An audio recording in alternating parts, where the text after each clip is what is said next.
Fala, meu povo! Muito boa noite. Estamos ao vivo aqui mais uma vez no super canal aqui do Prof. Giacomo.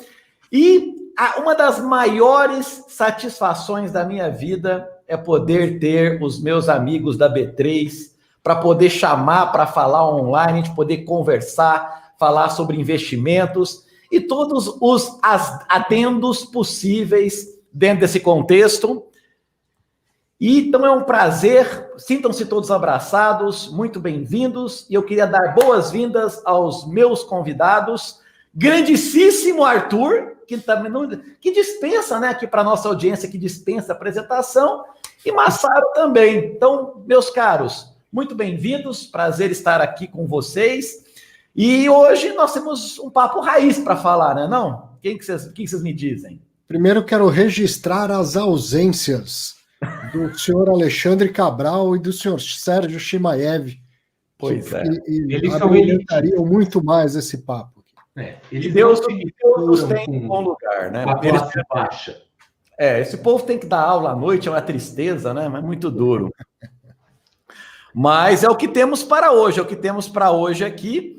E, gente, então, muito bom, que turma de peso, pessoal. Fala, Ronaldo, fala, Eduardo. Turma de, assim, realmente não podemos negar, estava falando isso, o Massaro estava puxando um pouquinho para essa linha, mas tirando esse detalhe específico, turma de peso nada, somos pessoas do mercado, tiozinhos do mercado financeiro que gostam de bater papo. Acho que eu prefiro definir dessa forma. E como foi o Massaro que teve a ideia brilhante de falar das vacas, como é que é? Vacas milagrosas? Vacas sagradas. Então, eu vou pedir gentilmente para o senhor Massaro fazer um introito aqui do nosso debate aí.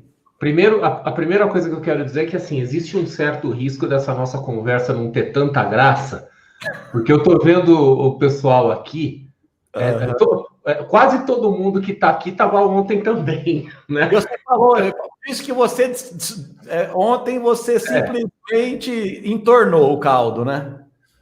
Não, ontem foi um dia estranho, cara, porque eu não estava esperando. Sabe aquela coisa assim que no domingo à noite eu estava em crise, pensando assim, cacete, eu não sei o que eu vou falar amanhã, eu tenho que fazer uma live na segunda-feira, eu não tenho a menor ideia, né? E aí eu falei assim, vou falar dessa porra aqui, né? Aí escrevi, falei de buy and hold, e não sei, na hora o santo desceu, assim, e saiu uma coisa completamente diferente, e que chamou muita atenção, né? Porque o pessoal fez muito comentário, depois ainda está fazendo até hoje comentário, gente que hoje está assistindo a live que eu fiz ontem, né? Uhum. Que inclusive eu fiz uma menção honrosa ao seu Giacomo, né? Que o seu Giacomo, ele se envolveu num episódio aí recentemente em que ele teve que enfrentar algumas posturas cultistas, né? Que agora ainda por cima tem isso, tem culto religioso dentro do mercado de finanças. Muitos. Né? Tá tudo muito louco, né? E aí, né, quer dizer, como ontem eu estava falando de buy and hold, e o buy and hold por si só é uma vaca sagrada, né? Sim. Ele é um tabu. Ele é uma coisa assim que às vezes não pode ser questionada, que as pessoas ficam incomodadas, esse tipo de coisa, né? E eu questionei, quer dizer, eu falei uma série de coisas que não é novidade, todos nós aqui sabemos, né? Onde é que estão as fragilidades, etc e tal. E por conta dessa repercussão meio que eu não estava esperando, que aí eu conversei com o Giacomo hoje de manhã e falei, vamos falar sobre tabus, né? Quer dizer, tabus. Vamos pegar assuntos do mercado, que são aquelas coisas que as pessoas tomam como real, que elas tomam como se fosse escrita na pedra, como se fosse dogma inquestionável, né? Por isso as vacas sagradas, né? E vamos falar sobre isso. Aí o Giacomo juntou vaca sagrada com vaca leiteira, né? Que é o nome que usualmente se dá para o investimento gerador de renda. Aí saiu vaca leiteira sagrada, né? Por que você concorda que essa questão da vaca leiteira, daquele contexto de perenidade, onde eu quero bater, também vai se tornar um tabu? Talvez já tenha acontecido, né? Talvez já tenha acontecido, exatamente, é isso. Essa é a proposta. E aí... Vocês estão falando tanto de vaca, me lembra aquela fábula da vaquinha lá, de que empurraram a vaquinha do sujeito morro abaixo, sabe essa história? Eu não lembro dessa história, não. Alguém uma vez num povoado, deu uma vaquinha lá para uma família, né? E aí a vaquinha dava todo o sustento que aquela família precisava, e eles ficavam lá e não saíam do lugar, não faltava nada, mas também não progrediam de jeito nenhum. E aí eu não vou lembrar exatamente a continuação, eu sei que um dia chega alguém... Posso? Já lembrei, já liguei. Desculpa te interromper. A história era o seguinte, estava o mestre e o discípulo numa caminhada. Aí eles viram uma família aparentemente feliz, só que num grau de humildade supremo. Por quê? Toda a subsistência delas estavam lastreada, toda a subsistência da família estava lastreada numa vaca, que dava o leite, que fazia o queijo, blá, blá, blá, blá, blá. E aí o discípulo virou para o mestre e falou o seguinte, mestre, eu estou condoído. Você viu a miséria daquela família? Será que a gente não pode ajudar de alguma forma? O mestre falou, com certeza. Por favor, discípulo, vai lá e mata a vaca. Aí o discípulo olhou, mas como, mestre? Obedeça. Você não falou que iria ajudar? Vai lá e mata a vaca. Aí na surdina da noite, o discípulo foi lá e matou a vaca da família. E os dois seguiram, passou 5 a 10 anos, um belo dia, o discípulo que já tinha virado mestre, reconheceu aquele lugar, só que estava diferente. Estava próspero, a casa já era outra, já tinham vários cultivos. E aí ele viu e a família estava muito melhor.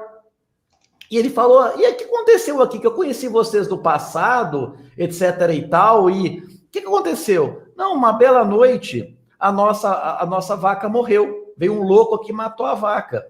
A gente passou muita dificuldade, só que a gente enxergou outro caminho que foi muito mais próspero. Não é essa a história? É essa. Então, eu vou pôr o nome dessa vaquinha aí, não de mimosa, mas de CDI.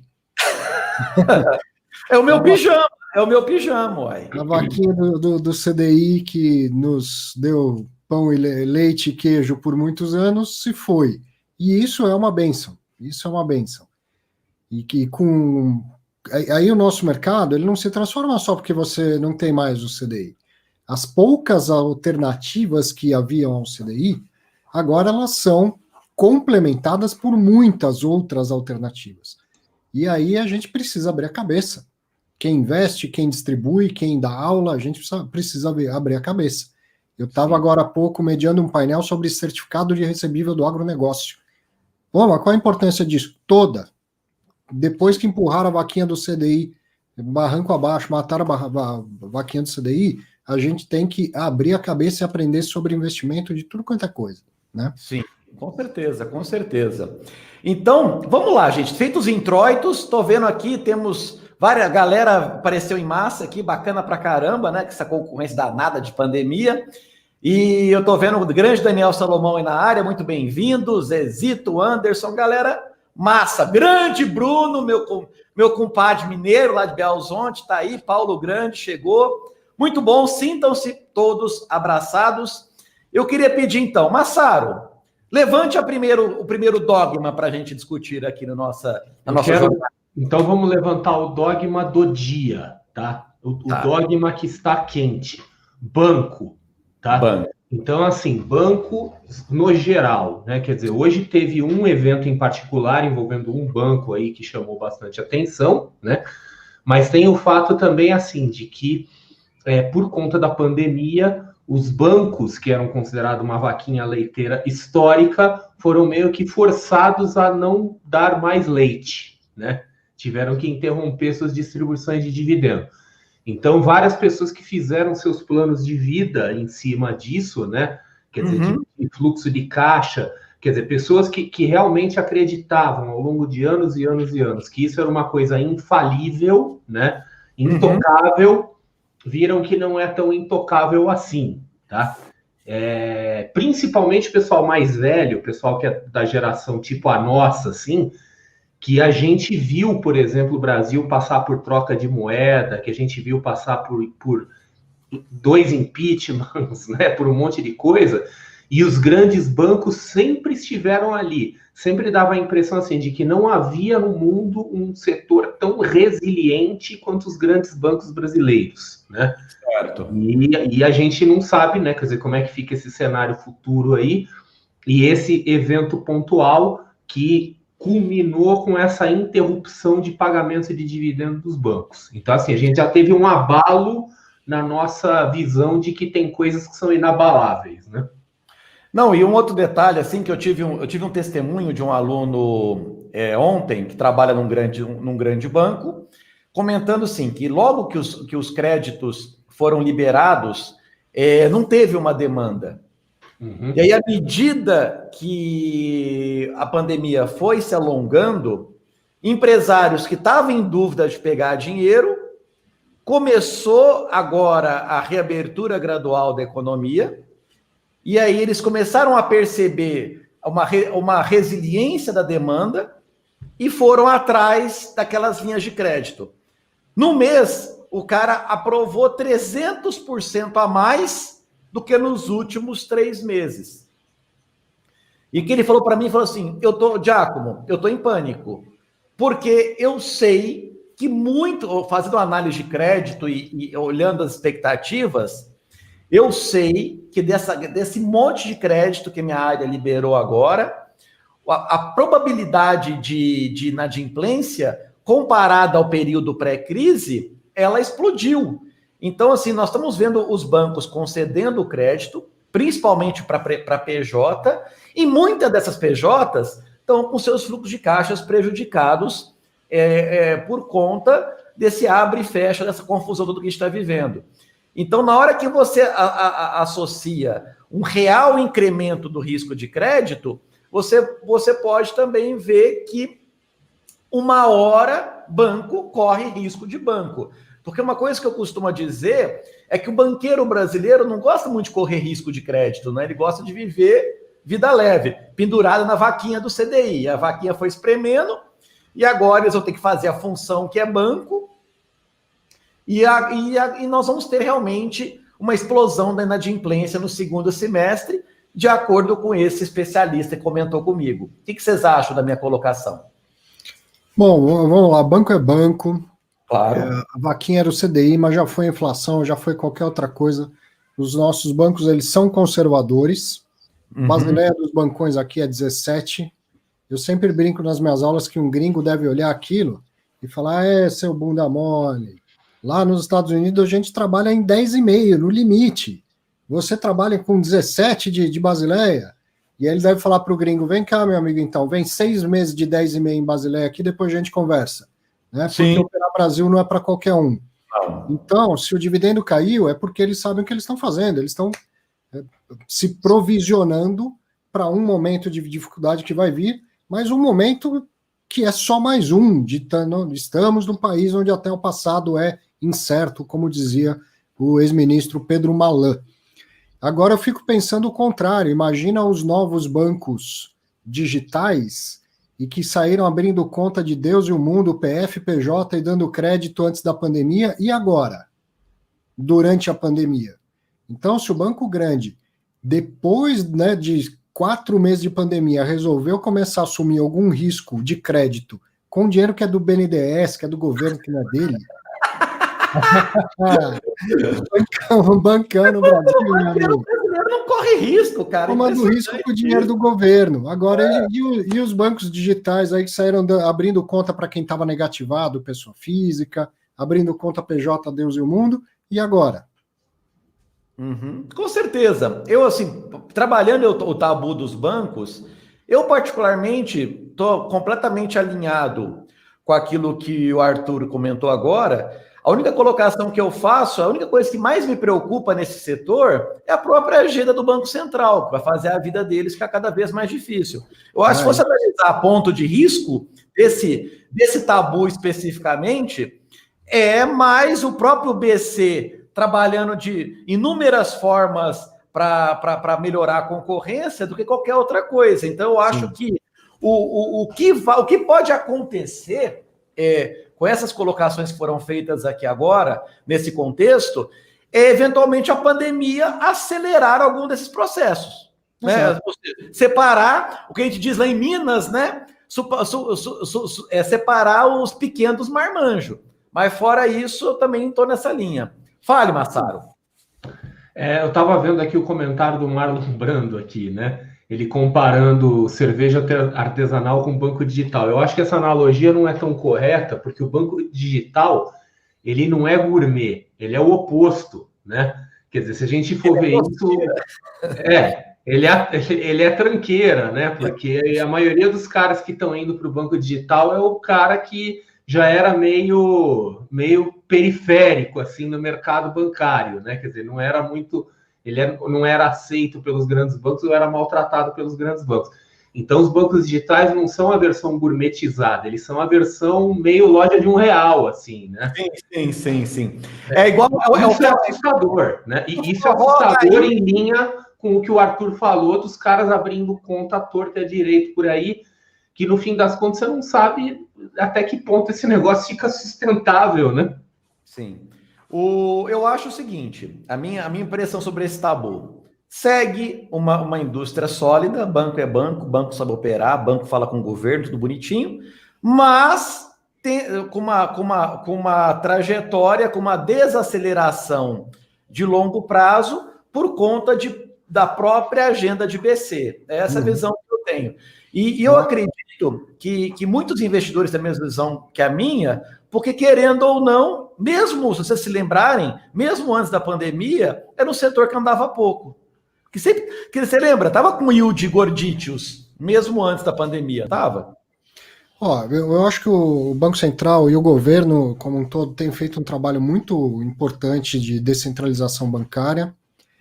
O BNDES aprovou ontem ou hoje, fez uma licitação e aprovou um administrador de um FDIC que vai levar dinheiro a pequenas e médias empresas, é o FDIC PME. Isso também fala sobre descentralização bancária. O auxílio para a pessoa física, ele chegou de uma maneira bem eficiente, porque o governo já tinha essa estrutura logística, mas o auxílio para o pequeno e médio empresário, ele não chegou, porque o banco não sabia fazer, o governo não sabia fazer e tal, né? Então, quanto mais ele descentralizar, e não só com o banco, até com o não banco, que é o caso do FDIC, melhor para todo mundo. E vamos lembrar que a concentração não é um fenômeno brasileiro, é um fenômeno mundial, e ela se dá por uma história, que como o banco é grande demais para quebrar, não se deixa o banco quebrar. Então, quando quebra um banco, o Banco Central vai lá e fala, quem pode comprar esse banco aqui? Né? A cada crise acontece isso. Um banco pequeno, médio, ou até um já de maior porte quebra, invariavelmente. Os bancos centrais de todos os países vão lá, chamam os cavalheiros, falam, quem compra esse banco aqui para não deixar quebrar, vai ser ruim para todo mundo e tal. Então, isso é a cartilhinha da anticrise, certo? Anticíclico, quando vem um problema de crise. E isso leva à concentração bancária no mundo inteiro. Normal que aconteça. Agora, o esforço que o Banco Central vem fazendo desde o ILAN, com um olhar micro e com essa agenda de mais crédito, tem feito uma diferença muito grande, e isso vai melhorar. Assim. Vai continuar concentrado em poucos bancos, mas vai dar à população muito mais opção e aí sim, concordando com o Massaro, com as brincadeiras que estão fazendo, ninguém vai dar champanhe sem tarifa. É a cerveja glacial sem tarifa, mas tem essa opção para a população, certo? Então isso vai ser bom para todo mundo. Não, para o cliente, né, para o mercado e para o cliente bancário, provavelmente vai ser muito bom. Sim. A questão é que talvez o acionista de banco não vai mais ter aquela vida confortável e totalmente previsível, né, que tinha, né? Quer dizer, talvez ele fique mais sujeito a levar uns chacoalhões aí, né? O lado bom é que ele pode comprar Banco Inter na Bolsa, mais cedo ou mais tarde ele vai comprar ações do Nubank na Bolsa, certo? Daqui a pouco ele vai ter a opção de fazer os dois investimentos, no bancão tradicional e no bancão, como se diz, small caps. Então, mensagem para a plateia. O meu diagnóstico, eu acho que é o diagnóstico dos professores aqui. A vida continuará boa, mas não tão boa como foi no passado.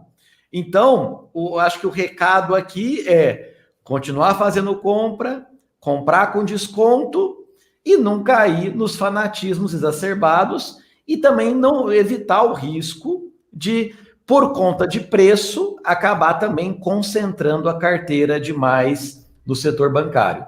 Essa é a minha posição com relação à primeira vaca. Fala, Arthur, depois Massaro. Não, dizer que agora em 2020 falar que não vai ser fácil como foi nos últimos 10 anos é fácil. Mas se a gente tivesse em 2010, a gente não ia estar cravando aqui, olha, compre banco que nos próximos 10 anos vai ser a coisa mais fácil que tem. Só em 2020 que vai vir um problema. Entendeu? Então, foi fácil depois que passou. É um setor muito grande, muito resiliente, não vai ser assim simplesmente disruptado ou acabar ou coisa assim. É um setor para se ter. Não tem a menor dúvida que é um setor para investir. E o futuro é sempre... As decisões de investimento são sempre tomadas em ambiente de incerteza. Se a gente quiser esperar um momento mais tranquilo para tomar decisão, não toma nunca. Exatamente. Eu gosto de quando o bicho está pegando.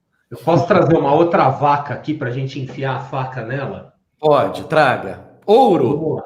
Não, ouro não. Ouro já. Tá? Até porque o ouro não é uma vaca tecnicamente leiteira, né? Mas a gente então, pode falar do ouro também. Só para comentar, para o meu canal, 100 pessoas online é uma satisfação, né? Eu só consigo esses números com convidados célebres, então queria agradecer muito aqui a participação de todos que estão conosco nesse recinto. Desculpa. Não, vamos lá. Ontem, na minha live também, ontem, como eu falei, a coisa foi meio no nível surto psicótico, né? E eu tive uns momentos meio ficção científica, assim, né? Quer dizer, alguém, por exemplo, veio falar para mim sobre o setor elétrico, né?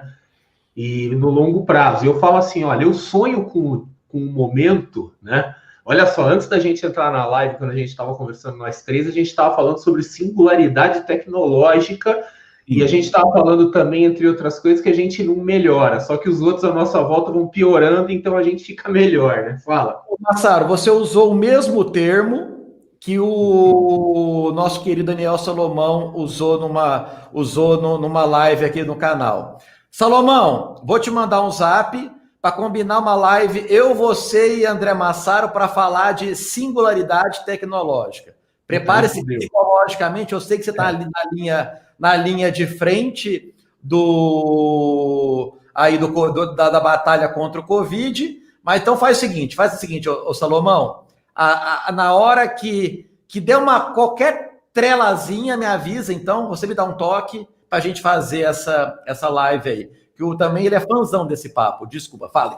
Não, vamos lá. Então, em determinado momento eu me soltei, né? Porque às vezes esses assuntos a gente evita falar em público porque a gente pode parecer muito louco e muito descolado da realidade. Mas eu falei assim, olha, eu imagino um mundo em que daqui uns 5 ou 10 anos você vai gerar sua própria energia, onde você estiver, tá? Quer dizer, você vai viver desconectado da rede. Talvez sequer exista uma rede, né? Ou pelo menos nas economias desenvolvidas. E isso, quer dizer, quando você fala um negócio desse, nem que seja num tom de conversa de boteco, de todo mundo louco e fazendo fantasia sobre o futuro, você coloca em dúvida a solidez de um outro setor que é considerado a vaca leiteira máxima do mercado, que é o setor de infraestrutura, em especial as distribuidoras de eletricidade, né? Uhum. Então, assim, como é que fica essa vaquinha aí? Será que ela vai ser jogada do penhasco?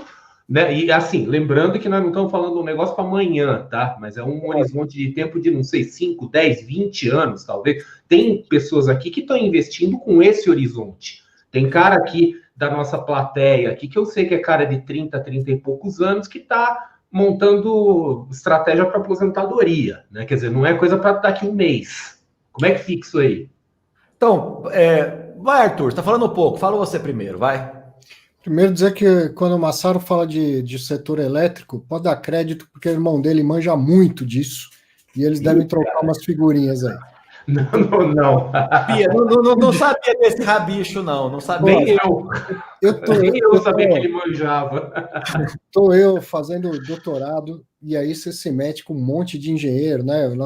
Doutorado de administração, finanças, cara. Aí um dia entra um sujeito de 2 metros de altura, magro, mas de 2 metros de altura, que fala de 10 coisas ao mesmo tempo, sabe? E que o sobrenome é Massaro. Puta que pariu, né? Que negócio meio coincidente isso, né? Esquisito. Irmão do André Massaro. O cara é engenheiro, economista e foi fazer uma cadeira do doutorado na administração e a gente fez uma turma juntos. E ele estava estudando energia elétrica pra caramba. O meu irmão, ele é eu na versão negativa, né? Porque ele é preto, né? Ele saiu queimado, eu saí desse jeito, né?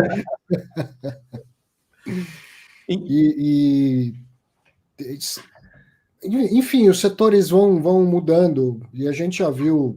Quem deve se lembrar aí, um amigo há uns 10 anos comprou um apartamento novo na planta, quando ficou pronto, a gente foi lá ver, mais de 10 anos, uns 15 anos, e ele estava orgulhoso, mostrando que a energia elétrica lá era diferente, era pré-paga, tinha um treco desse tamanho na cozinha, que parecia tipo um aquecedor a gás, e aí você pré-pagava a sua energia elétrica, e que isso era tendência e tal, e não precisa dizer que não virou tendência, mas o que eu quero dizer não é desacreditar as inovações, é que elas estão sempre acontecendo, algumas pegam, outras não, algumas acontecem no horizonte de 5 anos, que nem o Massaro falou, outras levam mais tempo.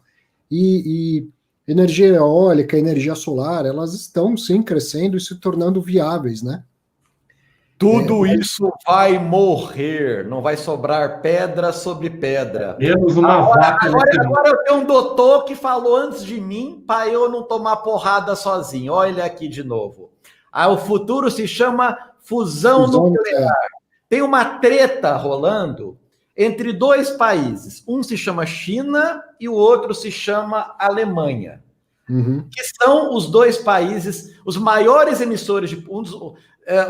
entre os 5 maiores, a China é o maior e a Alemanha acho que é o terceiro, só perde para os Estados Unidos. Os caras queimam carvão igual uns condenados e eles estão com esse papo green. E se sabe que a fusão nuclear ela é barata e infinita, desde que a gente domine a tecnologia. E o principal problema dessa tecnologia era a estabilização do reator. E aí eles estão aplicando o quê? Inteligência artificial e computação quântica nesse processo agora. Então é essa a ponte. O Daniel Salomão, eu estava com o número de 30 na cabeça, depois você me corrige, Salomão. E o Salomão me falou algo em torno de 20 anos. Eu acredito que nós estamos na primeira quebra, nós estamos entre 20 e 30 anos da primeira quebra de paradigma nesse sentido, e eu creio que daqui a 50 anos, no meio menos, 50 anos, teremos, cada casa vai ter o seu próprio gerador. Nós vamos chegar ao nível de miniaturização, onde cada casa vai ter seu próprio gerador. Barata, infinita para sempre.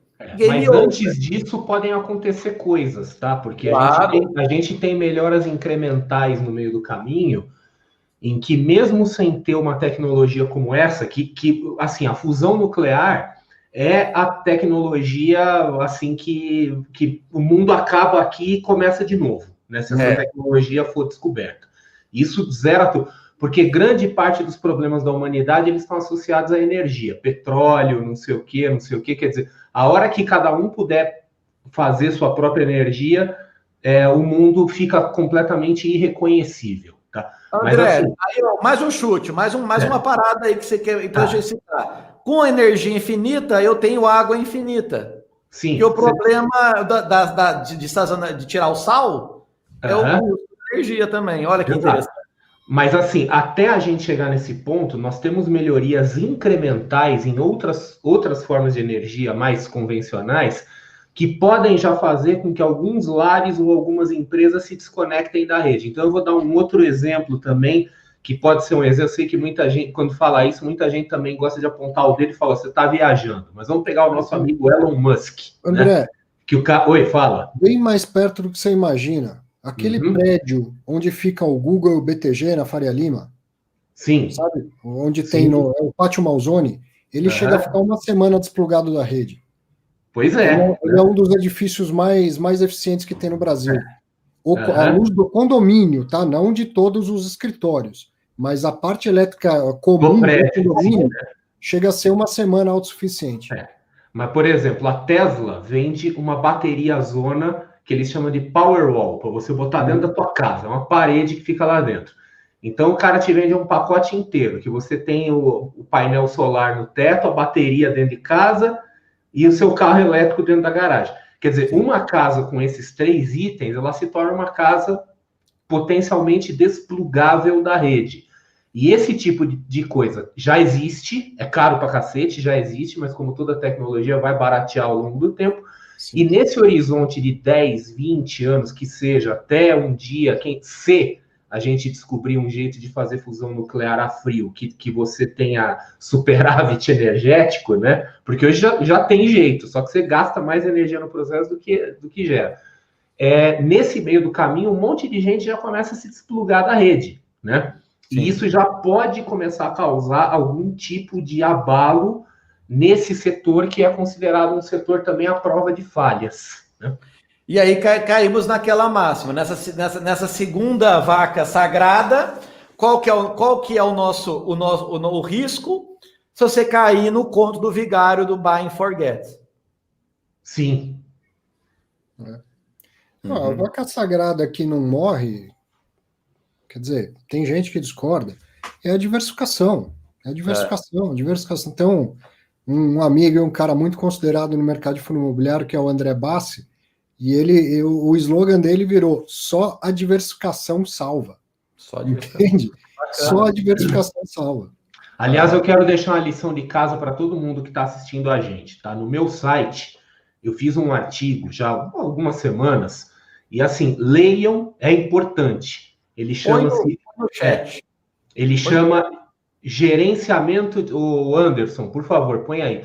O artigo chama-se Gerenciamento de Risco em Camadas, tá? Então, assim, ele é um modelo extremo de diversificação, porque ele foi, vamos dizer assim, concebido exatamente numa reflexão como essa, de dizer que não tem uma segurança absoluta.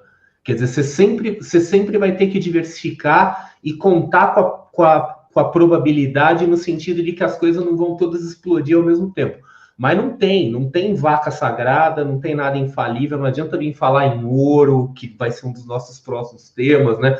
Não adianta, até se você entrar na linha do cenário Mad Max, né, que você fala assim, olha, então eu vou comprar um pedaço de terra, umas galinhas, vou comprar uma 12 cano cerrado, um monte de munição, vou comprar um Ford Falcon australiano, né, com o volante do lado direito, aquelas coisas assim, né, a jaqueta de couro, né? Até se você fizer isso... Calma que depois nós estamos com o João o João de Itajaí, ele está sensível hoje. Mas ó, aí eu vou fazer uma... Agora eu vou foder com essa conversa de vez, tá?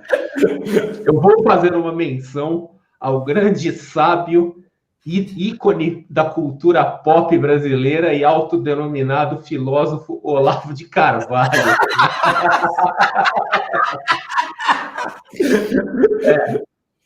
Que em algum momento, eu não lembro, em algum momento qualquer, que ele falou assim, não, porque essa discussão, o que é riqueza? Se a riqueza é terra, né? Se é não sei o quê. Eu falo, não adianta você dizer que riqueza é terra. Se você tem terra, assim, num cenário de colapso da civilização, você precisa de um exército para defender aquela terra, né? Quer dizer, não adianta você simplesmente dizer que você vai ter terra, né? Fala, não, tá aí. Aí, quando vier o pessoal invadir a terra, você vai fazer o quê? Você vai gritar, né? Fala, não, eu vou dar tiro em todo mundo. Beleza, você vai dar tiro em todo mundo. Mas se entrar 10 caras armados ao mesmo tempo, você vai dar tiro em um, enquanto 9 vão dar tiro em você. Como é que fica isso aí, né? Apocalipse zumbi. Então, assim, até isso, né? Quer dizer, até essas coisas de falar, não, porque riqueza real é terra, riqueza real é vaca, no sentido literal, não metafórico que a gente tá falando, é ouro, é arma, é munição, quer dizer, tudo isso pode falhar, tudo isso. Quando a gente chega numa conversa dessa e alguém menciona com seriedade o Olavo de Carvalho, é porque fudeu de vez. Esse é um momento, assim, que é melhor a gente parar por aqui, né? Vambora. Não, e assim, eu acho legal, vamos pontuar, né, que tem gente entrando, gente saindo na live. O nosso objetivo aqui é tentar sair do efeito manada. Então, se você olha os conteúdos que tem na internet por aí, é todo mundo falando um beabá, e olhando coisas simples, tomando decisões simples. Aqui, até quem, por exemplo, recebeu meu e-mail, falei que foi uma reunião dos professores da B3, O nosso objetivo, nos nossos conteúdos, tenho certeza que eu posso generalizar isso, é justamente por dúvidas. Porque com a dúvida vem a reflexão, e com a reflexão vem o salto analítico. É esse o nosso objetivo aqui, nesse tipo de discussão. Então, eu queria deixar bem claro, porque tem muita gente que vem de uma outra live quadradinha e chega aqui e fala que bando de louco, vou embora. Então, bando de louco, caralho, nós somos os professores da Bolsa. Nós somos os únicos caras que sabem o que tá falando. Eu vou pegar o slogan que o Massaro está lançando. Nós somos os professores do seu influencer preferido. Nós somos o cara para quem o seu youtuber vai fazer pergunta quando ele não sabe te responder. Né? Quando ele está agoniado, ele manda um zap pro Arthur. Na última semana, quantos influenciadores te mandaram dúvidas no seu WhatsApp? Não consegue nem falar. É melhor não contar. Mas, ó, o Kowalski, ele tá falando, hoje foi dia de ouvir sarro. Isso porque você não participou da live de ontem. A live de ontem foi muito complicada. E o Anderson, cadê o link que eu falei para você colocar aí, cacete? Depois do site. O Anderson está aqui, ele está como convidado. Mas você vai fazer essa gentileza? Mas, ô Giacomo, você falou aí que todo mundo fala das mesmas coisas, nas mesmas horas. Sim, tem aquela cartilinha que eu falo.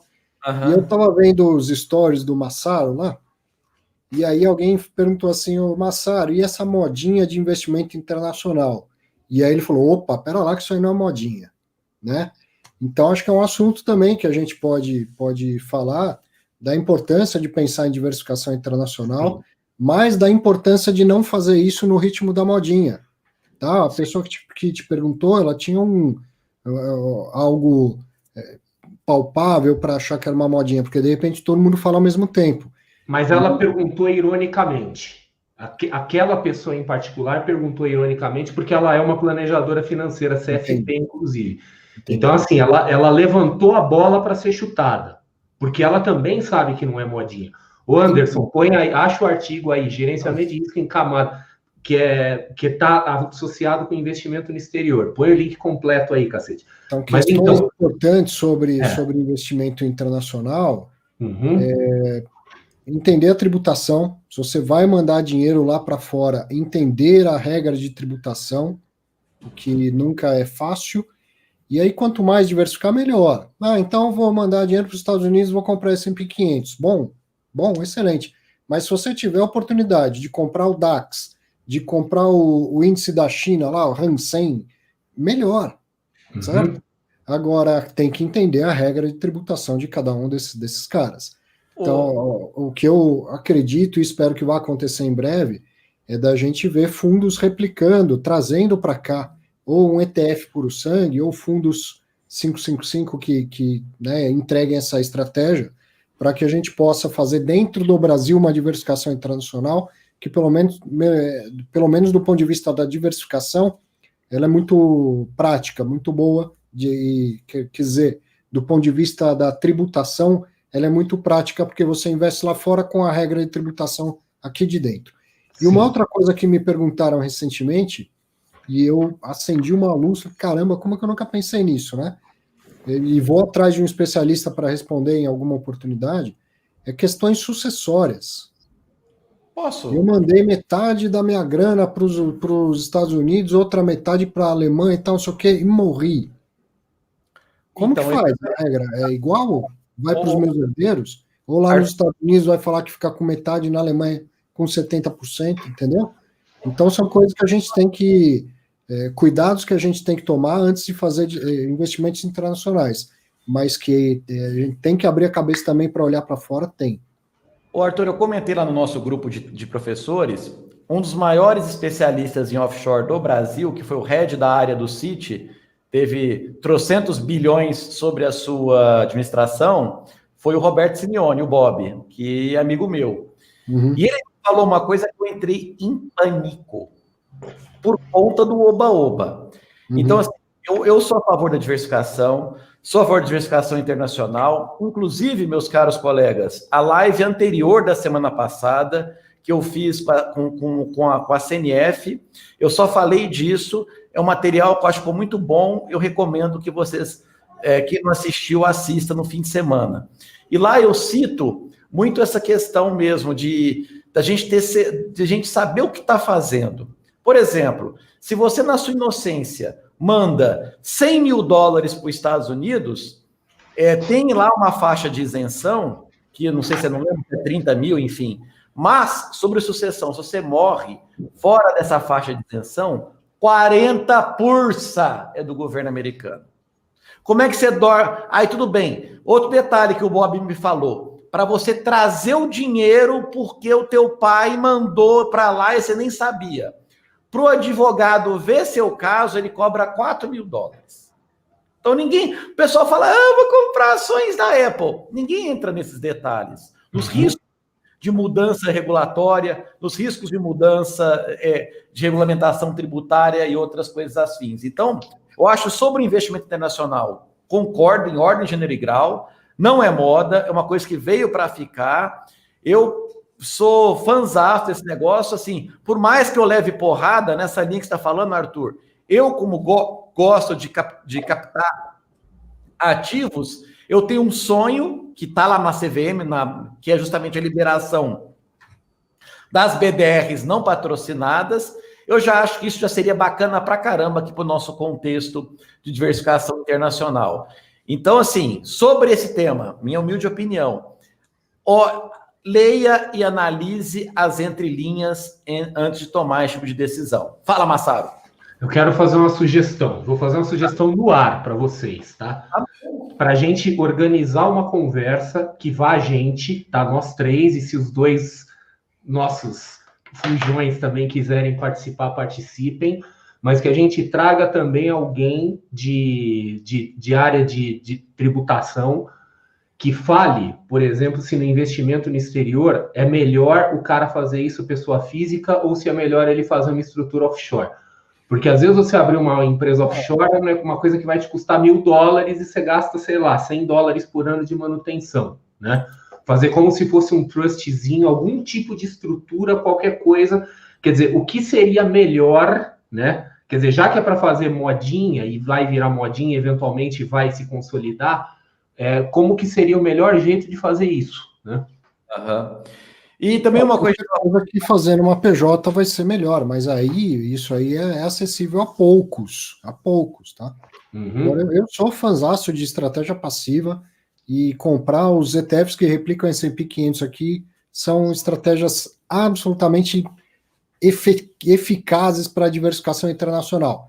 Porém, eu gostaria de poder comprar também o que replica o índice da China, da Alemanha e assim por diante.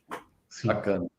Próxima vaquinha, meu povo. Então, sobre internacional é isso, gente. Estudem. Se vocês acham que tem que estudar para investir em ações, que é a nossa bandeira que estamos aqui, na hora que você for abrir a portinha da fronteira, o seu volume de livros para ler quintuplica.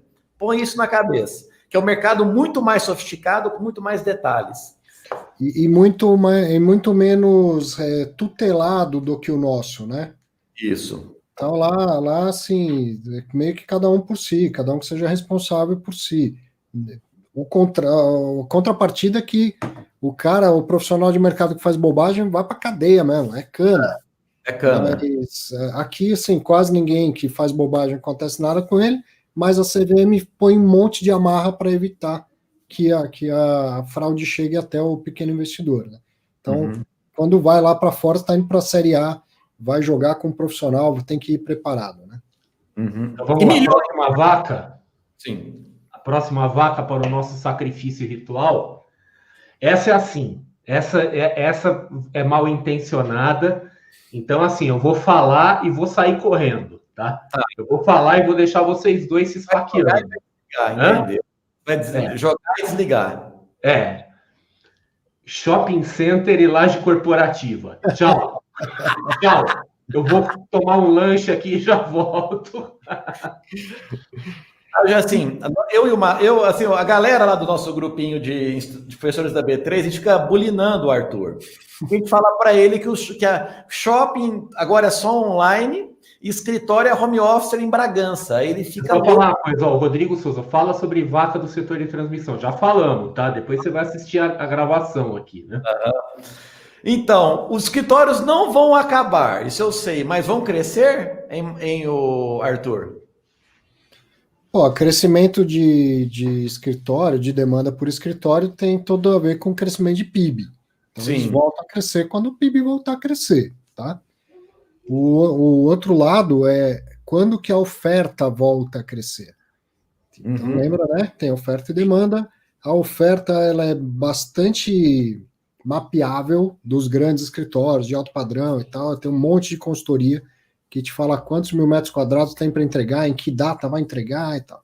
E a oferta não está crescendo, até porque a gente vinha de um período de crise. Então a demanda retrai e volta a crescer quando tiver crescimento de PIB. Não tem milagre, assim, ninguém sai expandindo com a economia retraindo, tá certo? Mas sim, em algum momento volta a crescer. A sua percepção é de zero de mudança de paradigma para o modelo home office pós-pandemia? Zero? Zero. Outro dia eu mandei para vocês um vídeo do Pondé lá, que foi um negócio sensacional. Sensacional. É zero. Não é mais nem menos do que já vinha acontecendo. Todo mundo aqui circula por grandes empresas, que a gente tem a oportunidade de ter clientes, de dar assessoria, coisa assim. Você vê que sempre tem uns espaços lá que são já coworkings dentro da própria empresa.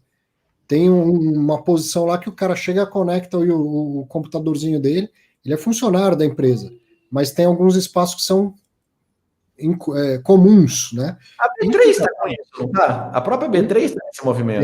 Tem isso. Então isso já era uma tendência que vai continuar acontecendo, mas a gente precisa ter endereço, ter contato entre as pessoas, ter um lugar bom para receber cliente. Uma coisa que vem sendo falada recentemente, conversando sobre isso, é o aprendizado, o júnior e o sênior, entendeu? Como é que então acaba aquele, por exemplo, o programa de trainee acaba, né? Porque o trainee vai aprender o quê em casa, olhando para a parede, para a câmera, do jeito que eu estou fazendo aqui? Ele vai conviver com quem para aprender? Entende? Então eu sou realmente zero e... Só avisar uma coisa, o Anderson colocou... O escritório de hoje é igual ao escritório de 20 anos atrás? Claro que não. E o daqui 20 anos vai ser diferente do escritório de hoje. Mas daí achar que não vai ter demanda para escritório é querer eternizar o fato presente, que é de exceção, né? Posso? A lição de casa aí, o Anderson postou no destaque aqui. Tá, aí de novo. Vocês leiam isso aí, viu? Então, vou defender minha tese agora. Arthur, quando você vai naquele escritório na Faria Lima maravilhoso, com paredes de mármore e portas de carvalho, você está trabalhando em empresas que operam em mercados ou monopolistas ou oligopolistas, que a margem é gorda, permite ter todas aquelas flufizadas como no Google.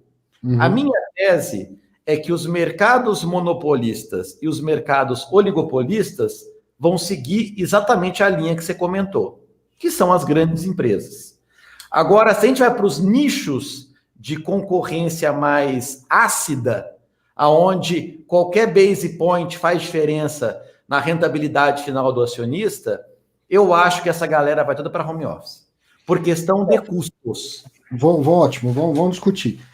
Teve um artigo que foi escrito por um pessoal que é gestor de fundo imobiliário, gestor de fundo de escritório, e eles, não sei exatamente a fonte, mas eles encontraram lá que, em média, das 500 empresas do S&P, o custo com locação é menos do que 4% dos custos totais da empresa, tá? E o que acontece é que empresas pequenas, startups, um dia elas viram grande, certo? E elas demandam espaço. Agora, o espaço vai ser sempre na Faria Lima? Não, as cidades são dinâmicas e as regiões mudam, mas não mudam tão rápido assim. Vamos ver um baita exemplo de uma startup, que é o Nubank. Hoje o cara ocupa um prédio fora dos grandes eixos, que é na Avenida Rebouças, é bem localizado, mas não é a Faria Lima. Não adianta, não é a Faria Lima. Mas ele já está prospectando na Faria Lima. E te falo, se a XP for mesmo construir a vila, não sei das quantas em São Roque, vai liberar aqueles 5 andares, o Nubank vai para aqueles 5 andares. O Nubank toma os 5 andares da XP, no dia que ela falar que vai sair, ele já assina um pré-contrato e toma aqueles 5 andares. Então, a dinâmica é assim da economia. Então, que você está olhando. Hoje ela fica grande, amanhã ela precisa de espaço e precisa. Lembra que você tem aí outras questões, o endereço também é marketing, o endereço também é comunicação da sua empresa, certo? A empresa que hoje, se eu quero ter um banco diferente para um público diferente, eu não vou me instalar na Faria Lima. Foi o que o Nubank fez. Sim. Tá? Você instalou numa região alternativa. Hoje a Vila Madalena tem se tornado endereço de escritórios que querem ter essa imagem alternativa. Faz parte da comunicação de uma empresa. Mas, perfeito. Você falou só uma coisa que não está ligada à minha tese. Você está preocupado com o custo de locação. Não é essa a chave de custo que eu estou discutindo. Estou discutindo o custo de mão de obra. Custo de operação. Né? O custo da operação em si. O próprio Facebook, quando ele emitiu a nota, igual a XP fez, que estava pensando em fazer um turnaround aí por conta de Covid, ele já deixou claro que um dos motivos dessa eventual decisão é porque aquele engenheiro que paga $5 mil de aluguel lá no Vale do Silício vai poder trabalhar de Utah pagando um aluguel de $1.000. Esse cara o aluguel de Utah vai para 2 mil, Giacomo. Entendeu? O aluguel de Utah vai para 2 mil. Não vai ser os mesmos 5 mil do Vale do Silício, mas se aumenta a demanda em algum lugar. Então, os mercados são dinâmicos. Sim, a Faria Lima não vai ser o metro quadrado mais caro de São Paulo daqui a 40 anos. Não, com certeza. Mas eu estou falando. Demanda pelo espaço de trabalho, entendeu? Se eu fosse empresário hoje, depois desse teste feito aqui pela pandemia, eu concentraria 100% da minha mão de obra no interior, por custo. Eu conheci um empresário na B3, que foi meu aluno, e falou assim, ô Giacomo, eu cheguei a ser dono da 3ª maior agência digital de São Paulo. Eu tinha 70 funcionários num platô lá na Paulista.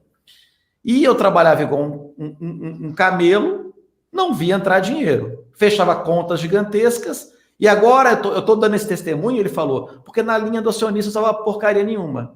Eu fiquei doente, estressei, vendi essa agência com uma cláusula sem cláusula de não compete, o cara topou, porque ele queria a carteira de clientes. A única cláusula de não compete que eu fiz foi de não atacar os clientes tradicionais por, 7 anos. Hoje eu tenho uma empresa com 30% do tamanho da anterior e o meu lucro é o triplo. Aí eu falei, qual que foi o segredo? Falei assim, home office. Antigamente eu pagava R$7 mil aqui em São Paulo por um comprador de mídia. De mídia Facebook, Google, etc. e tal. Um cara de tráfego. Agora eu pago R$2 mil para um cara de Americana que faz exatamente o mesmo trampo. Então eu tô te colocando essas engrenagens. Eu, como empresário, decidi capturar profissionais que já surtaram com capital, mas que têm o potencial de trabalhar ainda e, eventualmente, por um preço menor. Eu acho que isso vai mexer um pouco no mercado, minha humilde opinião. Cara, é tamanho de empresa, é tamanho de operação, entendeu? Enquanto a empresa é pequena, é mais barato contratar um cara fora de São Paulo, tudo bem. Mas chega uma hora que ele precisa de uma equipe disso. E aí é mais barato ele ter dentro do que ficar contratando de fora. Enfim, é tudo tamanho de empresa. Né? Pequenas e médias empresas são responsáveis por quantos por cento do PIB? Com certeza uma parte gigantesca do PIB, mas não são responsáveis pela demanda do escritório da Faria Lima e da Paulista, entendeu? Legal. São nichos de mercado. Muito bacana. Eu achei bacana o diagnóstico. Fecha, Massaro, fecha para nós aí. Não, só falar do shopping agora. Tá? Ah, verdade, pelo amor de Deus. Não, o shopping o pessoal fica abraçado pro cinema. Não, o Gildo, olha o comentário do Gildo. Façam-se uma pergunta. Quando o shopping reabrir, você vai ao shopping, tal. Se você responder sim, compra. Se você responder não, busca outra oportunidade. O Gildo, ele fez um raciocínio que tecnicamente é correto, mas ele não é correto no contexto de bolsa, porque ele vai contra aquela velha história do Keynes, né? que ele fazia aquela comparação do mercado financeiro como se fosse um concurso de beleza, em que as pessoas não escolhiam quem era a mulher mais bonita, mas sim aquela que ia ser a mais votada por todos os outros, né? Esse raciocínio que ele está colocando aqui, ele está querendo votar na mulher mais bonita, e não necessariamente na que vai ganhar. Porque tem o seguinte, a nossa preferência como consumidor, ela não deve pautar muito a nossa preferência como investidor, apesar do que alguns caras falam aí, tipo Peter Lynch, que eles próprios são vacas sagradas também, que a gente tem que jogar na fogueira em algum momento, né? Porque a nossa preferência de consumidor, ela é nossa, antes de qualquer coisa, e ela vai se tornando cada vez mais fragmentada. Eu vou dar a mim mesmo como exemplo pessoal. Eu moro numa região de São Paulo, em que eu tenho 3 shopping centers grandes ao meu redor, que dá para ir a pé. Eu vou no shopping praticamente todo dia. Todo dia eu saio, vou dar um rolê, eu vou em um desses 3 shoppings. E quanto que eu gasto no shopping? Nada. Eu nunca compro absolutamente nada dentro do shopping, né? Então é aquela coisa assim, se alguém for julgar por esse tipo de coisa, né? Quer dizer, os shoppings, se for depender de mim, os shoppings vão à falência, né? E assim, a gente não compra as coisas porque a gente gosta como consumidor, tá? Quer dizer, eu acho que a análise não é essa. Porque eu sei que tem um monte de empresa aí que o pessoal gosta, que compra, não sei o quê. Quer dizer, não é porque eu vou comprar ações do Banco Itaú, falando do Itaú agora, né? Que foi o assunto do dia, que eu vou ter conta lá dentro, né? Ou, por exemplo, tem bancos aí que eu falo assim, olha, eu prefiro, sei lá, eu não vou ter conta nesse lugar nem a pau, mas como investimento ele pode ser bom, né? Então é aquela coisa assim, eu acho que essa coisa aí acabou não caindo, não deu muito certo, mas assim, o shopping ele é um modelo de negócio que talvez ele deva até ser mais questionado do que a laje corporativa, né? Até porque tem o seguinte, agora vou levantar a bola para o Arthur cortar, né? Por exemplo, quando o pessoal fala do apocalipse dos shoppings, que era o que aconteceu lá nos Estados Unidos, né? E fala assim, olha, é uma questão de tempo isso acontecer aqui no Brasil. Uma resposta típica de quem é próximo do segmento de shopping é dizer assim, isso aconteceu nos Estados Unidos porque aqui no Brasil a gente entende mais de shopping do que eles. Eu não sei se isso é dissonância cognitiva ou se isso é real. Como o Arthur é um cara que está mais próximo desse pessoal, eu queria ouvir o que ele tem a dizer, né? André, é um pouco diferente, Primeiro, você pegar aí um prospecto inicial de um fundo lá em 2010, 2011, um fundo de shopping, você vai encontrar no argumento, que o prospecto inicial também é uma peça de venda, né? Dizer assim, olha, aqui no Brasil, eu não lembro os números, mas vamos dizer, tem um shopping para cada 10 mil habitantes, enquanto nos Estados Unidos tem um shopping para cada 800 habitantes. Então esse era o argumento. Tem que ter muito mais, porque nos Estados Unidos tem muito mais. Bom, o que a gente descobriu? Que os americanos construíram um shopping demais. Eles tinham uma super oferta de shopping lá, tá? Outra coisa, a dinâmica da cidade é diferente. É como se o shopping fica no subúrbio, né? Aqui no Brasil, o shopping fica no bairro, fica no centro. Olha que interessante. A Stephanie falou assim, o André deve ser meu vizinho aqui na Paulista.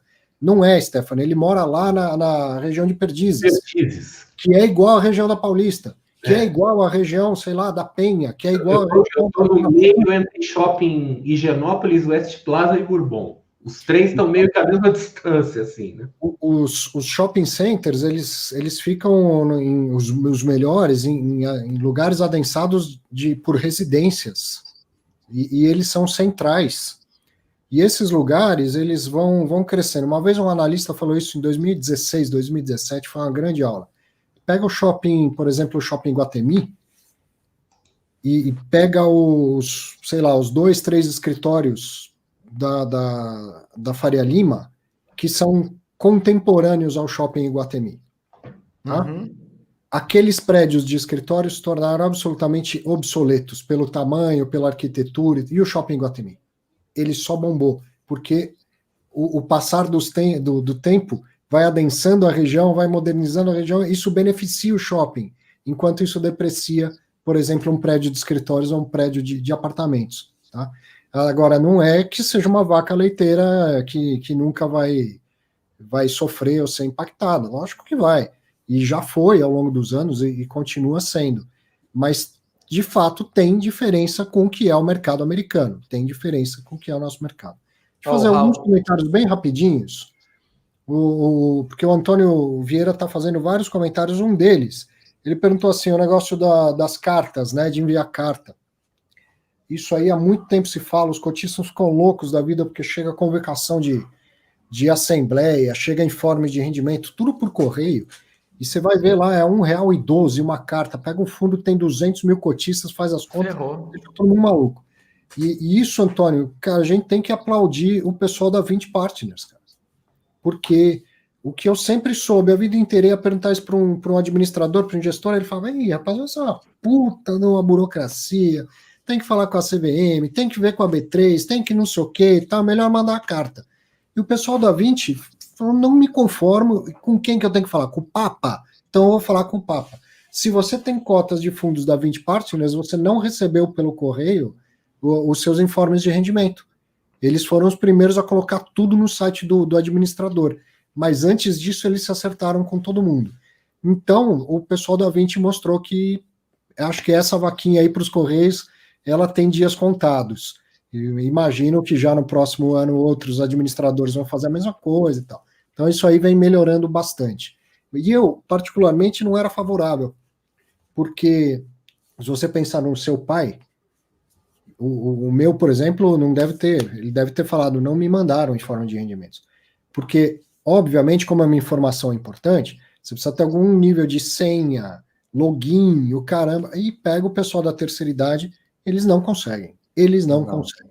Eu lembro quando a Bolsa fez isso há muito tempo, muito tempo. Muito. 2004, vai, para ser exato. Eu parou de mandar lá o aviso de negociação de ações, que era o ANA, e o extrato mensal pelo correio. E eu tinha clientes de todos os perfis, mas muitos, né, até era o perfil na época, cliente de bolsa era cliente mais velho, né, diferente do que está acontecendo agora. Cara, eles ficaram enlouquecidos, porque não chegava mais pelo correio, e porque eles não conseguiam entrar no site e fazer o login e a senha. Então, eu não sou totalmente favorável à total digitalização, mas alguma forma em que eu possa escolher se eu quero receber por carta ou não, isso sim eu sou favorável. E o pessoal da 20 deu o pontapé inicial nessa história, depois de anos e anos do que só hoje eu sei, posso dizer, anos e anos de má vontade de outros administradores. O pessoal da 20 encarou e fez. Então isso vai. Depois ele perguntou assim, se home office é ganha-ganha. A gente só vai saber daqui a um tempo. Por enquanto não é uma opção de ninguém fazer home office, é uma obrigação de todo mundo. Eu, por exemplo, estou de saco cheio, não aguento mais. Preciso ver gente, preciso dar palestra, preciso dar aula, entendeu? Eu tô louco para sair de casa, não é sair de casa, dar volta no quarteirão até a padaria, isso eu faço todo dia, de máscara, caramba. Eu preciso voltar a me socializar. Dar aula, dar palestra, preciso viajar, dar aula fora de casa e tal. Então a gente vai saber só daqui a um tempo, né? Não, com certeza. Descentralizando, acho que isso aí pode ser sim uma tendência legal. Bem bacana. Bacana. Eu acredito também. A minha visão sobre shopping, eu nunca investi em feed shopping, porque questão de afinidade. O Arthur, agora eu quero te fazer uma pergunta mesmo, assim, acho que vai ser lúcida para todos nós aqui. Eu acredito no risco, falando de o varejo como um todo, de eu ir até o shopping, experimentar o tênis, dar um rolezinho e depois ir lá no Mercado Livre e comprar o bendito do tênis, que é o risco do shopping virar apenas uma vitrine. Vamos fazer um teste de estresse. Vamos supor que isso vire a moda da vez, igual investimento internacional.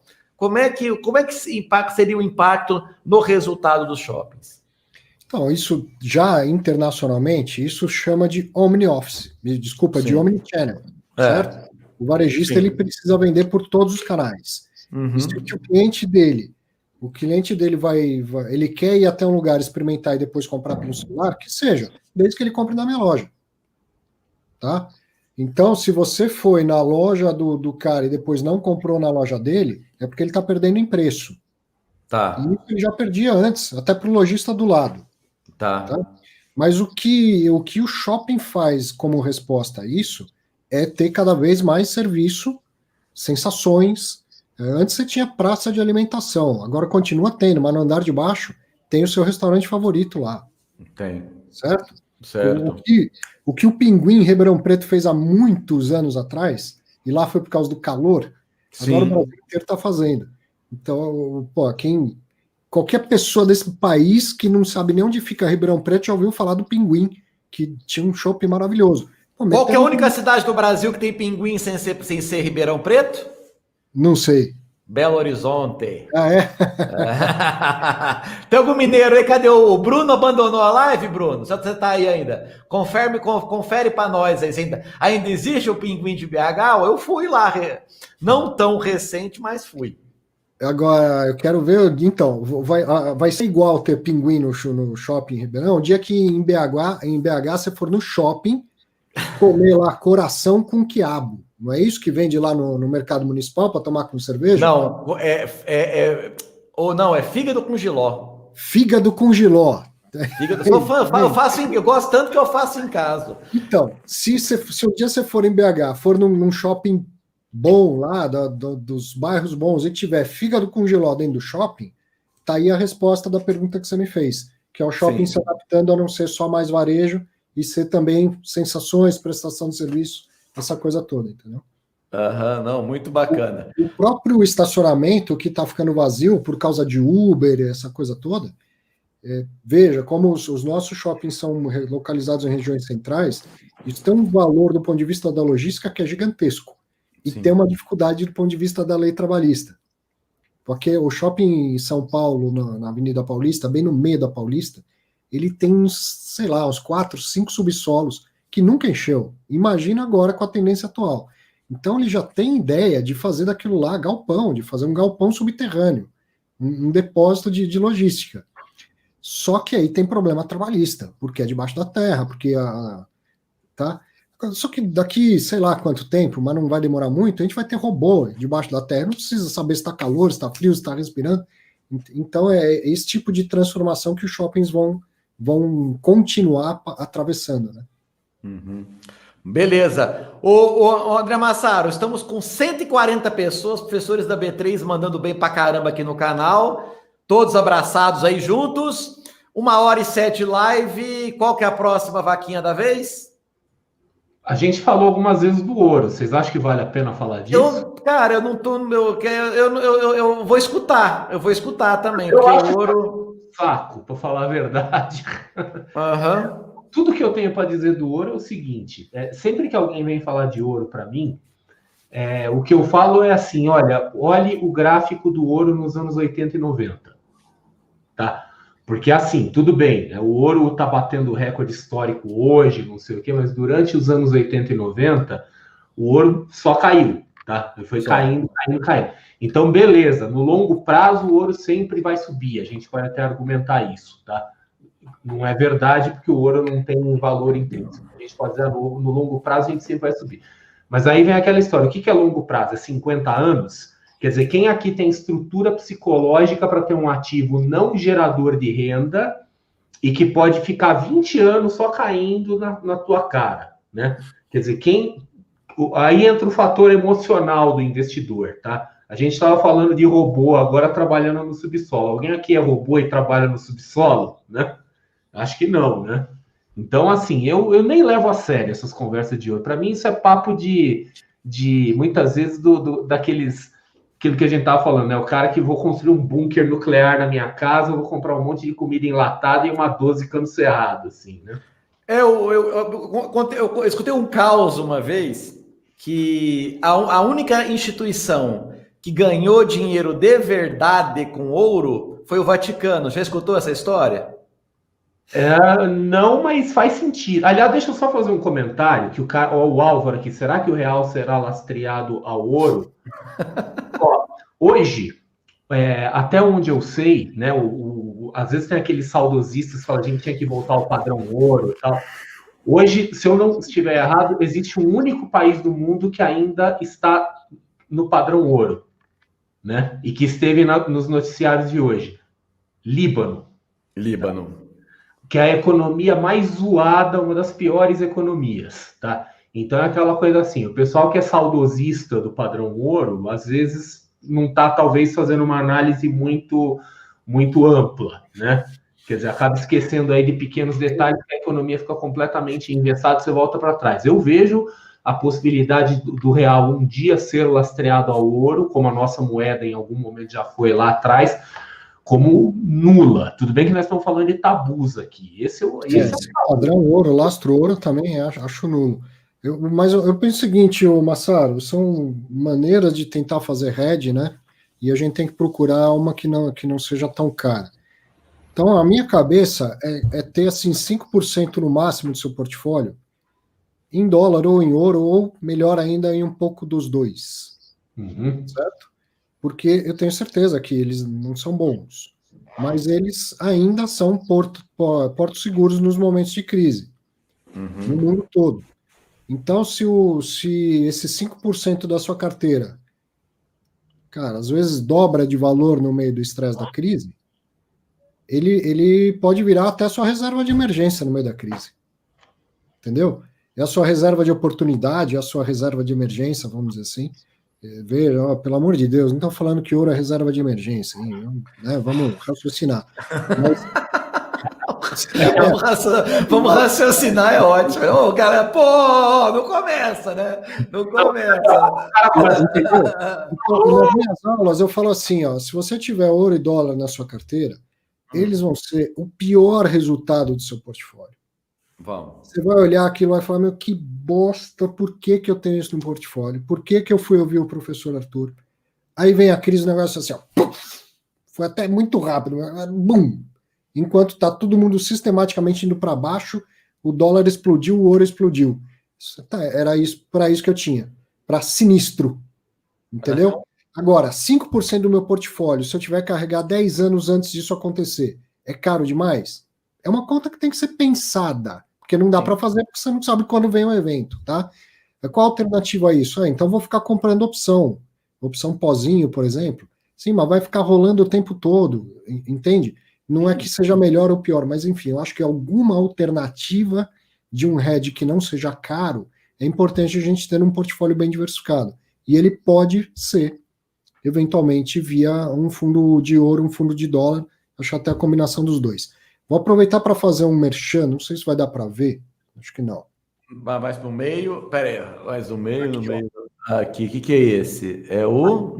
Agora, Finance BR. Então é Finance_BR, esse perfil é no Instagram. Professora doutora Cláudia Yoshinaga e professor doutor Henrique Castro, dois professores da FGV. Eu fui aluno da Cláudia Yoshinaga. Isso aqui é finanças de verdade. Para de ficar seguindo bobagem aí, idolatrando o neguinho. Vai seguir finanças de verdade. E lembrei do Finance_BR, porque tem um gráfico aqui mostrando ouro e dólar nos últimos X anos, muito tempo, e dá para ver essas porradas que dá de vez em quando, e o dólar, o ouro foi mais eficiente que o dólar nesse sentido aí, tá? Mas realmente ele passa muito tempo não te dando nada, e de repente ele dá uma explosão, e essa explosão vem nos momentos de crise. Então acho que é algo a se pensar, mas lembrar que é uma proteção, e proteção custa caro. Proteção é uma put sem vencimento. É uma put sem vencimento, sim. E ela te custa o carrego, tá? Sim. Que é a oportunidade de ter feito esse investimento em outra coisa. Com CDI muito baixo, ficou barato. O carrego fica mais barato também, né? Uhum. Eu gostaria, assim, vou até procurar um especialista para a gente trocar uma ideia, porque eu já escutei histórias sobre o ouro, que parte da explicação dessa, que nós temos a questão da visão financeira do ouro, e nós temos a visão da visão do mineral também. E nos últimos 20 anos, melhorou muito a eficiência no processo de mineração do ouro. Então, já vi alguns causos dizer que hoje o ouro ele é meio que represada a oferta dele, assim como os De Beers fizeram com diamante nos últimos 100 anos. Então, também acho que cabe essa reflexão. Até que ponto esse mercado também não tem um componente de manipulação, né? Sim. Deve ter. Massaro, a bola tá contigo, meu. Que já pegamos todas as vacas do plano de voo. Agora não me vem mais nada à cabeça. Quer dizer, tem aí o pessoal falando de Bitcoin, mas acho que Bitcoin hoje é uma coisa que nem... ainda não estou dando a devida importância para isso, tá? Não sei quanto a vocês, né? Eu não sei, alguma outra coisa que vocês acham, alguma vaca que a gente deva levar para o nosso altar de sacrifício aqui? Eu acho assim, queria fazer só uma reflexão, que eu acredito que os investidores, eles têm que ter em mente que nós estamos no Brasil. Então, assim, por exemplo, se você não tem ainda a capacidade financeira para fazer uma diversificação internacional, se for o caso, etc. e tal, ou se você tem um objetivo para o seu grau de conhecimento ainda mais focado ao investimento onshore, no investimento aqui no Brasil, é importante lembrar que Brasil é Brasil. Então, assim, para mim, só o Brasil ser Brasil já quebra um pouco daquela tese desculpa o termo, do buy and foda-se. Porque aqui a economia é cíclica. Então, o negócio que o Massaro me citou ontem. Quando eu vejo eu normalmente, aqui no Brasil, é um dos países que funciona a tese que, já sei lá quem falou esse troço, é igual o outro lá do JP Morgan, sei lá quem. Mas aqui no Brasil funciona bem você comprar no barulho de canhão e vender no barulho de violino, que é um pouco que você falou ontem, não foi, Massaro? Essa necessidade de ter uma visão mais ativa da carteira. Eu queria reforçar essa tese aí. Eu tô, assim, eu venho fazendo um discurso desde a semana passada, falei isso em alguns vídeos no YouTube, falei em alguns grupos aí que a gente participa, que é o seguinte: eu estou tentando ficar mais zen, eu estou tentando ficar menos maluco, né? Sim. E uma das coisas, por exemplo, que estava me deixando um pouco, né, zoado da cabeça, era ver o que está acontecendo no lado público do mercado financeiro, né? Quer dizer, está entrando um monte de gente nova no mercado, isso é bom, as redes sociais estão se movimentando, mas a gente está vendo muita coisa esquisita, quer dizer, muito quebra-pau, tá parecendo jogo de futebol isso aqui, né? E às vezes eu vejo as pessoas gastando muita energia criticando a forma dos outros investirem, tá? Quer dizer, querendo fazer suas posições serem verdadeiras, tipo, querendo cagar a regra, né? Falar, não, porque é isso, é fundamentalista, é buy and hold, é técnico, é isso, é aquilo. Então, lembrar o seguinte: o mercado existe porque é baseado na falta de consenso. No momento que houver consenso, não existe mais mercado. Então, assim, todos aqueles que tiverem a tentação em algum momento, eu tenho falado isso como mantra para mim mesmo, tá? Quer dizer, todos que tiverem a tentação de sair por aí criticando, então criticando investidor, criticando guru, criticando professor, criticando picareta, criticando analista, criticando quem vocês quiserem, pensem o seguinte, fala assim: ainda bem que tem um monte de gente fazendo diferente, porque esses caras vão me dar liquidez, né? Porque eu vou ter quem compre na hora que eu quero vender, e eu vou ter quem venda na hora que eu quero comprar, tá? Uhum. Então, eu até fiz um comentário hoje meio do sacana, falando assim: olha, eu nunca na minha vida, não importa o quanto dinheiro eu ganho, eu posso virar um bilionário, eu jamais terei uma casa de praia, tá? Eu também nunca... assim, é que eu não mando. Quem manda aqui em casa é minha esposa e minhas filhas. Então, quem sou eu para falar alguma coisa? Mas se eu pudesse mandar, eu também não teria casa de praia. Mas eu quero que todo mundo compre uma casa de praia, para eu poder alugar a casa de vocês, tá? Com certeza. Assim, com certeza. Eu não quero casa de praia, eu não quero barco, eu não quero nada disso. Mas eu quero que todo mundo compre, porque aí eu vou alugar de vocês. Então, eu não vou sair por aí dizendo, né? Vou para o inferno? Eventualmente vou, né? Por pensar desse jeito, né? Mas é isso aí, quer dizer, já é a falta de consenso. Então, é aquela coisa assim, ó, vamos ficar felizes porque as pessoas estão fazendo coisas, né? E dando liquidez no mercado, tá? E cada um tem suas escolhas, tá? Quer dizer, o cara que quiser acompanhar a gente, acompanha a gente. O cara que quiser acompanhar o youtuber aí mais diferente, que vá lá e não enche o saco, e é assim que segue o jogo, né? Vou dar uma dica, mas em complemento com o Massaro falou, de qualquer forma, tome cuidado com quem muda muito de discurso, porque isso é um pré-requisito de quem não sabe absolutamente o que está fazendo. Então, uma coisa assim, uma tendência que você pode perceber que eventual pessoa A ou pessoa B, ela tá fora do prumo, é quando ela fica se contradizendo. Agora é internacional, agora é put, agora é call, agora é Bitcoin. Cara, diversificação, estudo, serenidade, tecnicismo. Esse Já, negócio já sabe que não terá uma casa de praia. Pronto, já foi. Esse negócio de falar mal de investimento e dos outros, acho que tem aí também um tanto de imaturidade. Não sei se, o Antônio, era você que participava daquela comunidade desde do Orkut comigo? Outro dia encontrei alguém, e tem alguém que nos acompanha, que está sempre vendo aí os nossos conteúdos e que participava no Orkut de uma comunidade que eu gostava muito de debater lá, que chamava assim, Pai Rico, Pai Pobre sem marketing multinível. O que hoje é o marketing digital, na época a desgraça era o marketing multinível. Então, Nossa Senhora. Se o cara falava assim, olha, vem comprar a Herbalife e tal, ele era banido. Mas falar de investimento podia falar. Bom, foi excelente para mim aquilo. Mas, felizmente, deletaram o Orkut. Porque se pegar as bobagens que eu escrevia lá com 20 anos, entendeu?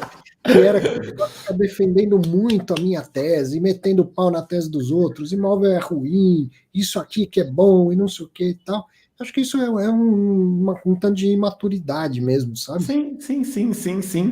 Mas é uma pena, né, que esses imaturos levam os incautos juntos, né? A gente fala isso, assim, pode parecer às vezes um pouco repetitivo, é que, gente, isso parte do nosso coração.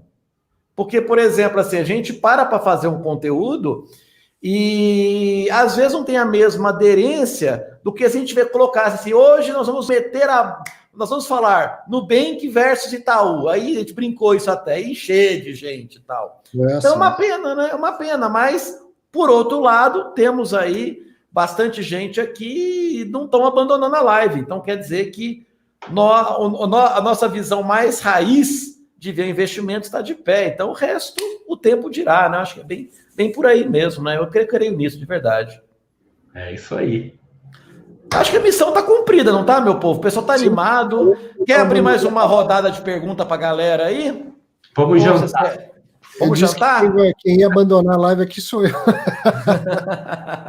Ô, meu povo, eu acho que é isso, sim. Eu peço desculpa quando eu estou com os convidados, não consigo dar tanta atenção para a plateia, inclusive hoje os convidados deram mais atenção que eu mesmo, mas, poxa, também se dá atenção para todo mundo, não consigo nem me situar na live direito.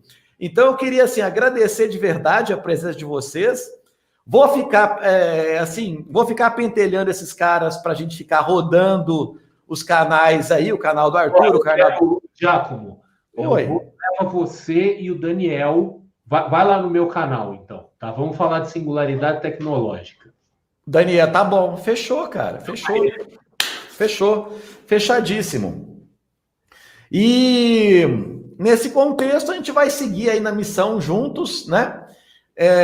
E mantém os contatos aí, os stories lá do Instagram e tudo mais, que à medida que a gente for tendo criatividade, a gente vai lançando as coisas no ar. Então, por exemplo, essa live a gente combinou, a gente deu uma prévia ontem à noite, combinou. Então tem coisa que, para juntar a agenda desses pentelhos, é um inferno na Terra. Então o negócio surge meio do nada. Estamos no grupo do WhatsApp. Domingo. Hã? A live surgiu no domingo. No domingo. Eu acordei e falei, eu vou infernizar a vida de alguém, né? Aí eu fui infernizar vocês. Entendeu? Então, assim, mantenha os contatos aí com a gente, a rede social aí conosco ativa, para a gente poder avisar, inclusive, para vocês quando pintam essas oportunidades. Da minha parte, tem coisa nova no ar, em breve vocês vão saber aí. Então, senhor, ou na ordem que vocês preferirem, dê as considerações finais aí para a gente encerrar aqui o nosso evento de hoje. Precisa dessa formalidade toda, não. É sempre bom. E aqui a gente fala com leveza, mais aberto, mas sem, né, sem sair da linha, sem esquecer que o que a gente faz é sério, o que a gente fala é sério, e quem assiste dá crédito ao que a gente fala, então a gente precisa tocar a coisa, né, com seriedade mesmo, com responsabilidade, com humildade que a gente sempre tem, sem se preocupar com vaidade, e fazer um negócio. É sempre bom quando a gente consegue fazer isso, que é o que a gente faz todo dia, mas também de uma maneira descontraída, porque está todo mundo entre amigos aqui. Exatamente. Olha, eu quero fazer uma citação à metade inteligente do casal, Dona Luísa Diniz, né? A primeira-ministra, né? Já como ele é o presidente, né? O presidente tem papel figurativo, quem manda é a primeira-ministra. Eu sou o rei da Inglaterra, né? Não decido porcaria nenhuma. Eu sou igual o Massaro, prefiro conhecer praias novas. Eu diria assim que minha questão não é nem conhecer praia nova. Eu gosto de serviço de quarto. Eu gosto de hotel, né? Eu gosto daquela coisa de você chegar e encontrar tudo arrumado, cara. É isso que eu quero. Então é isso aí, pessoal. Mais uma vez, assim, uma honra estar aqui com vocês, né? Uma honra estar com meus dois colegas professores e com um público de alto nível, principalmente numa live que nasce meio impromptu aí. E é isso aí, vamos fazendo, né? Porque agora é assim, tá? Quer dizer, nós vamos, pelo visto, ainda ter muitas conversas pela frente. Tragam temas, vocês aí, tá, plateia. Às vezes vocês querem falar de algum negócio diferente, não sei o quê. Tragam um tema, tá? Porque, por incrível que pareça, eu sei que isso pode não parecer, mas nós temos uma grande versatilidade. Quer dizer, se vocês trouxerem qualquer tema de finanças aqui, até alguma coisa que não seja muito da nossa área de expertise, assim, eu garanto que a gente consegue transformar isso em assunto para 1 hora. Tá? A próxima live vai ser sobre Funcine. Vai estudar que é isso que a próxima live vai ser. Vamos falar sobre financiamento de filme pornô. Pronto. Eu vou encerrar com uma dessa, né? O que me resta, né? Como diz, né, um dos faltantes aqui, que é o Alexandre Cabral, intimidade é uma merda. Não tem o que fazer. Mas é isso aí, então, meu povo. Um grande abraço para vocês. Valeu, obrigado. E até a próxima aí. Se cuidem. Falou, pessoal. Valeu, valeu.